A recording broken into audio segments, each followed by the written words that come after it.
जाएंगे, लेकिन अगर मांगे पूरी नहीं होंगी तो हम नहीं जाएंगे।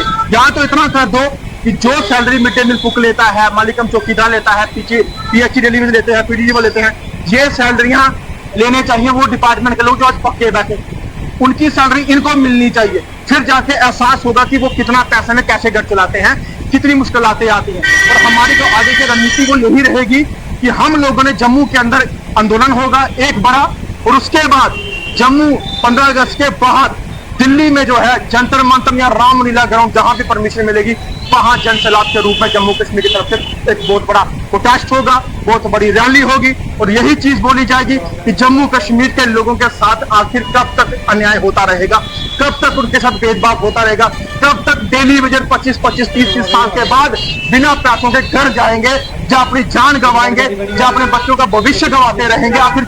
नमस्कार, आप देख रहे हैं जेकेलाइन न्यूज और मैं हूं विकास शर्मा। इस समय आप जानते हैं कि जितने भी टीपी कब कैजुअल लेबर है, चाहे वो डेलीवेजर है या फिर जो चौकीदार है, मिड डे मील के कुक हैं, आशा वर्कर, उनकी जो है वो स्ट्राइक चल रही है, काम छोड़ हड़ताल पर है। और किस किस डिस्ट्रिक्ट में है वो पूरी जानकारी लेंगे। सनीकांत मेरे साथ है। सनी, क्या कहेंगे, कितने लोग जो इस समय काम छोड़ हड़ताल पर हैं, तो क्यों कौन से डिपार्टमेंट के हैं? जी विकास जी, सबसे पहले आपका धन्यवाद करना चाहता हूँ, आपके चैनल का भी। देखिए, जम्मू कश्मीर के अंदर ऑल डेली वेज संघर्ष समिति ने ऐलान किया था कि 15 दिन की स्ट्राइक को सस्पेंड किया जाएगा। सरकार को मौका दिया जाएगा कि आप लोग जो है उनकी बात को पूरा करके, मांग को पूरा करके, हमारी मांगों को, डिमांडों को जो सरकार के आगे रख के उन गरीब लोगों के साथ जो है न्याय कीजिए। लेकिन 31 तारीख तक का हमारा टाइम था। 31 तारीख के बाद जो है कि हम कभी भी काम हड़ताल पे आ सकते हैं, ये हमने पहले चैलेंज कर दिया था और ऐलान भी कर दिया था, जिसके चलते 31 तारीख तक कोई किसी सरकार ने कोई बात नहीं की, कुछ नहीं किया, कोई पैसा नहीं, ना बढ़ाने की बात, ना कुछ बात। तो मजबूरन हमने 1 तारीख से जो है कल से जम्मू कश्मीर के हर डिस्ट्रिक्ट, हर तहसील के अंदर काम से हटा रखी है, जिसमें हमारे मालिकम चौकीदार है, मिड डे मील कुक है, सीपीडब्ल्यू वर्कर्स है, आशा वर्कर्स हैं, मालिकम चौकीदार हैं।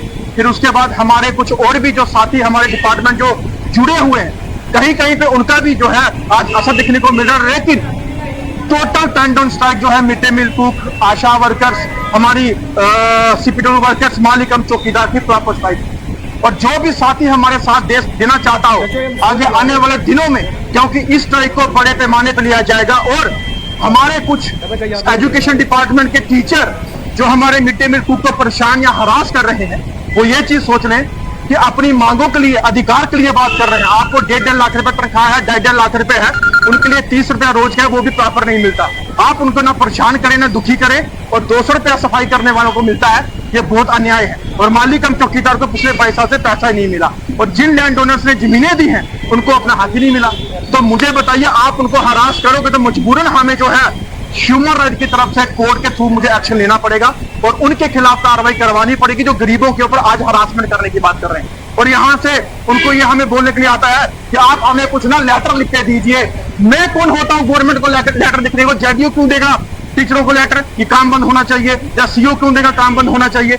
ये बात जो है टीचर खासकर सुन ले कि आप लोग जो वहां पे पढ़ाते हो, करते हो, क्या करते हो, उसके कारनामे भी मैं जल्दी बाहर निकालूंगा। लेकिन आप लोगों की वजह से जो जितना मजबूर कर रहे हैं उतना ही हम तेजी करेंगे। क्या बच्चों को खिलाया जाता है, कितना बच्चों को पोषण दिया जाता है, कितनी पढ़ाई दी जाती है। और खासकर टीचर अगर एमएड बीएड करके स्कूलों के अंदर लगे हैं तो उनके बच्चे वहां क्यों नहीं पढ़ते? उनके बच्चे वहां पे पढ़ने चाहिए कि जिससे गरीब का बच्चा भी वहां पे पढ़े। और ये अपने बच्चे वहां पे क्यों नहीं पढ़ाना चाहते, ये भी जवाब देंगे।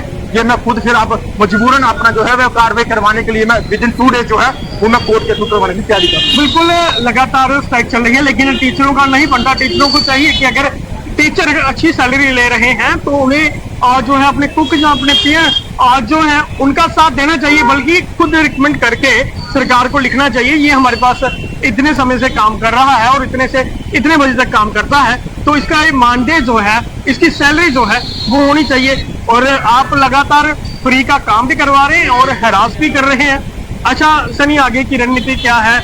ये स्ट्राइक कब तक चलेगी और कितनी लंबी चलेगी? और आखिर इसके बाद सरकार से क्या निवेदन रहेगा? देखिए, सरकार जो है, हम काफी बार सरकार को बोल चुके हैं कि अगर आपने सरकार में आने से पहले बोला था कि हम इनका मसला हल करेंगे, तो सरकार बनते हुए आज 1 साल हो चुका है। और 1 साल तक कोई भी ऐसा फैसला, ऐसा निर्णय नहीं हुआ जो आप नहीं कर रहे हो। हम लोगों ने तमाम मैक्सिमम डीसीज को जो है लेटर दिए हैं, अपने मेमोरेंडम दिए हैं, डिप्टी सीएम को दिए हैं, मंत्री को दिया है, चीफ सेक्रेटरी को दिया है, एडिशनल जो चीफ सेक्रेटरी हमारे एजुकेशन के उनको दिया है, हमने सेंटर में दिए हैं, लेकिन अभी तक कोई ऐसा फैसला नहीं आया जिसके हमें खुशी हो, जो हम काम छोड़ के बैठे।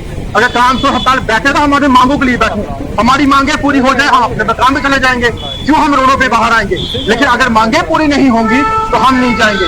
या तो इतना कर दो कि जो salary mid day meal cook लेता है, मालिकम चौकीदार लेता है, पीएचई डेलीवेज लेते हैं, पीडीजी लेते हैं, ये सैलरियां लेने चाहिए वो डिपार्टमेंट के लोग जो आज पक्के बैठे, उनकी सैलरी इनको मिलनी चाहिए। फिर जाके एहसास होगा कि वो कितना पैसे में कैसे घर चलाते हैं, कितनी मुश्किलातें आती हैं। और हमारी जो आगे की रणनीति वो यही रहेगी कि हम लोगों ने जम्मू के अंदर आंदोलन होगा एक बड़ा, और उसके बाद जम्मू 15 अगस्त के बाद दिल्ली में जो है जंतर मंतर या रामलीला ग्राउंड जहां भी परमिशन मिलेगी वहां जनसैलाब के रूप में जम्मू कश्मीर की तरफ से एक बहुत बड़ा प्रोटेस्ट होगा, बहुत बड़ी रैली होगी, और यही चीज बोली जाएगी कि जम्मू कश्मीर के लोगों के साथ आखिर कब तक अन्याय होता रहेगा, कब तक उनके साथ भेदभाव होता रहेगा, कब तक डेली वेजर 25-25, 30-30 साल के बाद बिना पैसों के घर जाएंगे, जहां अपनी जान गंवाएंगे, जहां अपने बच्चों का भविष्य गंवाते रहेंगे। आखिर क्यों?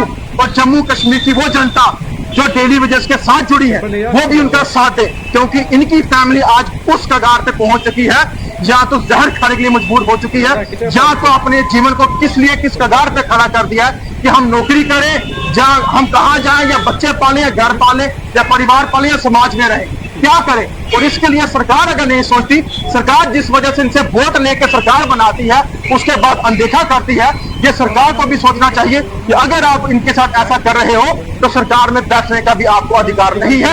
इनकी वजह से सरकार में बैठे हो तो इनकी सरकार में बना के इन्हीं की वजह से इन्हीं को आप आज रोडों पर रख रहे हो, तो वो कहीं का भी इंसाफ नहीं है। ये मैं बोलना चाहता हूं कि जल्द से जल्द हमारी मांगों को पूरा कीजिए, नहीं तो हमारे लोग जो हैं बहुत उग्र और बहुत ही उत्साह के साथ और बहुत ही जज्बे के साथ रोडों पे आपको दिखेंगे। बिल्कुल, लोग जो है डेली वेजर अब रोडों पे निकलने को मजबूर हैं, और 15 अगस्त के बाद जम्मू से दिल्ली का जो है ये सफर भी तय करेंगे। रामलीला ग्राउंड का है जहां पे परमिशन मिलेगी वहां पर ये प्रदर्शन करेंगे। फिलहाल आपको क्या लगता है, आपकी क्या कुछ राय है? अपनी महत्वपूर्ण राय जो है वो कमेंट बॉक्स में जरूर रखें। फिलहाल के लिए इतना ही, और भी लेटेस्ट अपडेट के लिए बने नहीं देखते हैं चलाएंगे। हम गवर्नर जी से अपील करते हैं कि जो आपने वादा किया था 2021 में कि 12,000 पीडीडी का मुलाजिम पकड़ कर देंगे, और लेकिन आज 2 साल गुजर जाने के बाद हमको ऐसे ही खाली हाथ बैठना पड़ गया।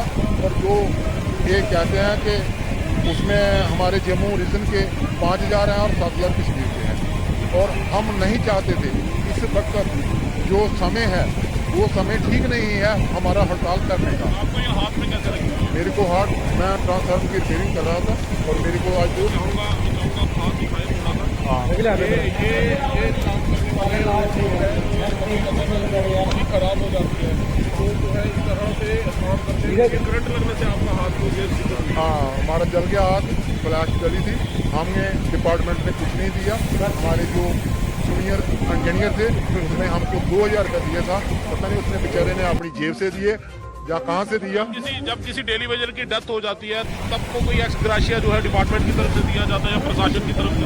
हमें तो कुछ नहीं मिलता है, ऐसे मर जाते हैं। गवर्नमेंट ने कहा था कि 3.5 लाख रुपया देंगे, पर हमारे 2-3 लड़के की डेथ हुई है, कुछ नहीं मिला। और किसी की बाजू पड़ जाती है, किसी का पैर चला जाता है, मेरा तो खुद हाथ चला गया है। और मैंने खुद अपना जेब से रिश्तेदारों से पकड़ के 25-30 हज़ार रुपया लगाकर, और मैंने ये सवाल मैंने पूर्व डिप्टी सीएम निर्मल सिंह से ये भी पूछा था कि सर अगर कोई कर्मचारी पीडीडी डेली वेजर अगर बिजली का काम करते हैं, किसी खंभे पर अगर उसकी करंट लगने से डेथ हो जाती है तो क्या सरकार की तरफ से कोई एक्स ग्राशिया दिया जाता है? आप वो इंटरव्यू देख सकते हैं। उन्होंने ये कहा था कि सरकार ने ऐसी पॉलिसी बनाई हुई है जो लोगों को इस तरह से उनकी डेथ हुई है डेली वेजर्स की, वो हमसे मिले। हालांकि डॉक्टर निर्मल सिंह जी ने अपना नंबर भी दिया था और ये भी कहा था कि जो डेली वेजर्स इस तरह से करंट लगने से डेथ हुई है ऑन ड्यूटी, उनको जो है वो हमसे संपर्क करें। सर क्या कहना चाहेंगे कि आप जिस तरह से ये जो डेथ हो जाती है उसमें एक्स ग्राशिया कुछ भी नहीं मिल पाता, उसके लिए सरकार को क्या करना चाहिए? देखो, एक हमारा फौजी जो बॉर्डर पर मर जाता है तो उससे कम हमारी ड्यूटी नहीं है। हम भी एक डिस्ट्रिक्ट डिपार्टमेंट के अंदर है, ना जाने आप पोल की चोटी पर जाएंगे वापस ठीक ठाक उतरेंगे या ना उतरें। हमारा जिंदगी का सवाल रहता है, हमेशा हम खतरे में रहते हैं कि हम हमारा जो डिस्ट्रिक्ट डिपार्टमेंट है, जैसे फौजी के लिए पॉलिसी है उसको करोड़ों रुपए दिए जाते हैं, और ऐसे ही हमारे बिजली डिपार्टमेंट के लिए भी एक पॉलिसी होनी चाहिए।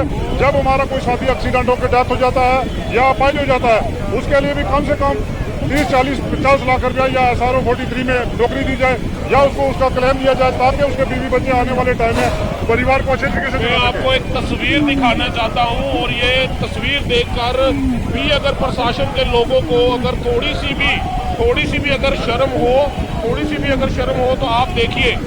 क्या नाम है सर, आपका नाम क्या है? सर मेरा नाम श्यामदास है। आप मुझे बताएं, ये जो आपकी बाजुएं जो है इस समय हादसा जो आपके साथ हुआ है कब हुआ और किस तरह ये हादसा हुआ? सर ये मेरा हादसा 2012 में हुआ था। 2012 में आज 12 साल हो गए सर। किस तरह कोई काम कर रहे थे? हाँ सर, मैं काम कर रहा था लाइन पे, 11,000 वोल्ट का करंट लगा था। मतलब आप डेली वेजर का काम करते हैं, काम ऑन ड्यूटी आप काम कर रहे थे जब आपको करंट लगा? हाँ सर, सुबह 9 बजे ऑन ड्यूटी काम कर रहा था सर, उसमें करंट लगा 11,000 वोल्ट का। ये दोनों हाथ उस समय आपको काटने पड़े? हाँ सर, दोनों हाथ पकड़ रहा था। आप देखिए, मैं चाहूँगा एक बार दोबारा दिखाइएगा। आप देखिए ये तस्वीर जो है, ये वीडियो जो है प्रशासन के लोगों को देखनी चाहिए। ये सही कहा इन्होंने कि शायद ये भी फौजी की तरह ही जिंदगी जीते हैं कि बॉर्डर पर जाएंगे तो पता नहीं शायद वापस घर आए या ना आए, या सही सलामत आए या अपाहिज होकर आए। इसलिए आप ये तस्वीर देखें। ये तस्वीर देखकर भी अगर प्रशासन के लोगों को शर्म नहीं आती तो उनको डूब के मर जाना चाहिए।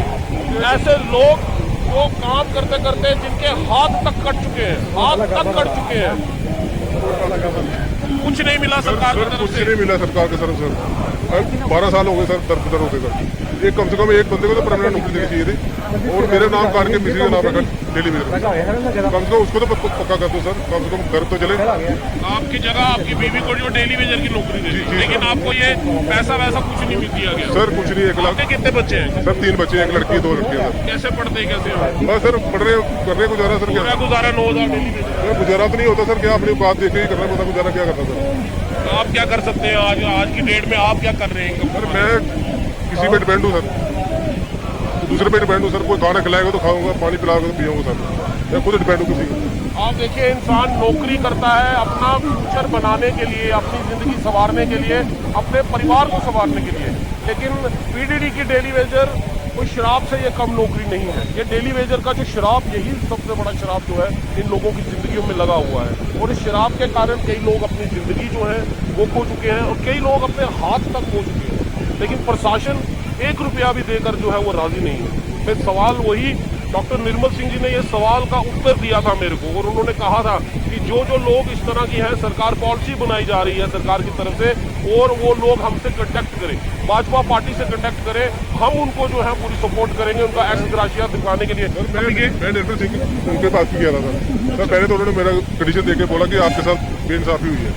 सर मैंने सोचा कि आप डिप्टी सीएम और साथ में पावर मिनिस्टर भी हैं, तो मैं सर अब मेरे बारे में कुछ सोचो, मतलब आपके बारे में कुछ सोचते हैं। फिर मैं 6 महीने बाद गया तो सर मैंने बोला सर आपने कुछ किया नहीं मेरे लिए, तो बोला यार मेरे पास में कुछ नहीं है। तो मैं क्या करता सर? यही चीज है, हमारे बस में कुछ नहीं है। लेकिन आप देखिए इस समय जो बस में है, जो डेली वेजर्स के बस में है, वो तस्वीरें मैं आपको दिखाना चाहूंगा। आप देखिए एक बड़ा नंबर है, एक बड़ी तादाद है जो डेली वेजर्स की आज अपने घर से निकलकर जो है वो यहाँ पर आए हुए हैं, और इनका फैसला जो है वो पक्का है। इन्होंने कहा है कि हम 72 घंटे की स्ट्राइक पर जो है वो रहेंगे। हमारी तरफ से कोई भी जो लोग हैं यहाँ से उठकर नहीं जाएंगे जब तक सरकार हमारी डिमांड्स जो है वो नहीं मान लेती। तब तक जो है वो लगातार जो है इनका प्रोटेस्ट चलता रहेगा। लेकिन सवाल ये है, क्या सरकार इनके लिए खड़ी होगी? सवाल ये है कि सरकार ने जो 2 साल पहले वादा किया था, आज 2 साल बाद भी वही 12,000 नंबर जैसे का तैसा पड़ा हुआ है। एक भी डेली वेजर पक्का नहीं किया जा रहा, सिर्फ ट्वीट किए जा रहे हैं, सिर्फ वादे किए जा रहे हैं, लेकिन उन वादों के ऊपर कब जमीनी स्तर पर वो सारे काम होंगे, या इसी तरह डेली वेजर लगातार कभी किसी खंबे पर लटके हुए उनकी लाश मिलेगी, या किसी खंबे पर काम करते उनका कोई हाथ कट जाएगा, उनका कोई पांव कट जाएगा, लेकिन उनके परिवार तक पूछने के लिए ना ही। सो है गाइस, ऐसे ही डेली वेजर्स के न्यू अपडेट पाने के लिए गाइस हमारे इस चैनल को जरूर सब्सक्राइब कर लें। उम्मीद करता हूँ आपने पूरी की पूरी अपडेट अच्छे से सुनी सुनी होगी, ठीक है। और वीडियो को ज़्यादा से ज़्यादा लाइक शेयर कीजिएगा ताकि ये वीडियो हमारे सभी डेली वेजेस भाइयों की तरफ ये वीडियो पहुंच सके और उनको पता चले कि जो लेटेस्ट अपडेट है वो क्या है डेली वेजेस के रिलेटेड, ठीक है। सो गाइस आज की वीडियो फिलहाल इतना ही, ठीक है। चैनल पे न्यू सब्सक्राइब करके जाना और पास वाला जो बेल आइकन है उसको भी जरूर लाजमी प्रेस कर लेना ताकि आप आने वाली हर एक ऑफिशियल अपडेट मिस ना कर सको। सो गाइस आज की वीडियो फिलहाल इतना ही, तब तक के लिए जय हिंद जय भारत।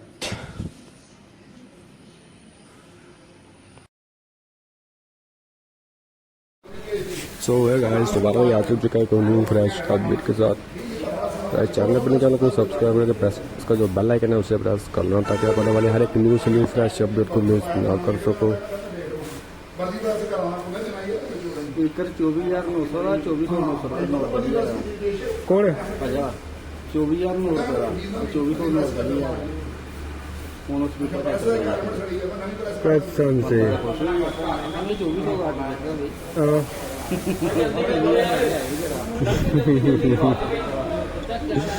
पागल है। सो गाइस वीडियो को लाइक शेयर कर देना, ठीक है, ऐसे ही न्यू फ्रेश अपडेट के लिए।